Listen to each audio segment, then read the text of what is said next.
ഉമ്മാനെ കുറിച്ച് പറയുമ്പോൾ നമുക്കൊക്കെ 1000 കഥകൾ ഉണ്ടാവൂലേ. കാരണം എന്ന് വെച്ച് കഴിഞ്ഞാൽ ഉമ്മാക്ക് പകരം വെക്കാൻ വേണ്ടി ആരുണ്ടായിട്ടും കാര്യമില്ല. ഞാനിപ്പോൾ 2 ദിവസം മുന്നേ വീട്ടിൽ പോയ സമയത്ത് ഞാൻ വീട്ടിൽ നിന്ന് ധൃതി പിടിച്ചിട്ട് പിറ്റേത് പോരുകയാണ് കേട്ടോ. അപ്പോൾ ഞാൻ പറഞ്ഞു, ഞങ്ങൾ തൊട്ടടുത്ത് ബസ് സ്റ്റേഷനുള്ളത്. അപ്പോൾ ഞാൻ പറഞ്ഞു, ഉമ്മ ഞാൻ പോയിക്കോളാം എന്ന് പറഞ്ഞപ്പോൾ അമ്മ അതൊന്നും കേട്ട് നിൽക്കാതെ ആ ഇട്ട നൈറ്റിൽ തന്നെ ഒരു ഷോളൊക്കെ എടുത്തിട്ട് എൻ്റെ അമ്മ ബസ് സ്റ്റേഷൻ വരെ വന്നിന്നെ യാത്രയാക്കിയിട്ടാണ് അമ്മ മടങ്ങിപ്പോകുന്നത്. ഞാൻ ബസ്സിലിരുന്ന് ഇങ്ങനെ ആലോചിച്ച് പോയി. കാരണം എൻ്റെ ഉമ്മ ഇല്ലാത്തൊരു സമയമാണെന്നുണ്ടെങ്കിൽ ഇനി ആര് യാത്ര അയക്കാനാ, ആരാ കൂടെ പോരാനെ.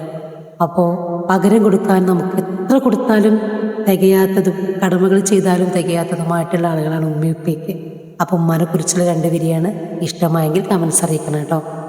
ആലോല പാട്ടുകൾ പോലെ മറ്റൊരു പാട്ടുണ്ടോ, താരാട്ടാനുമ്മയെ പോലെ വേറൊരു കൂട്ടുണ്ടോ.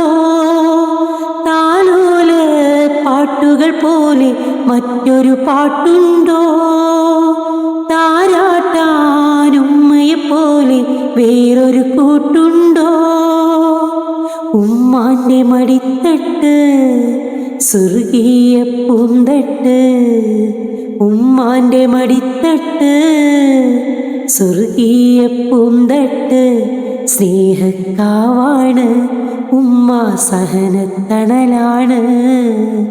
സ്നേഹക്കാവാണ് ഉമ്മ, സഹനത്തണലാണ്.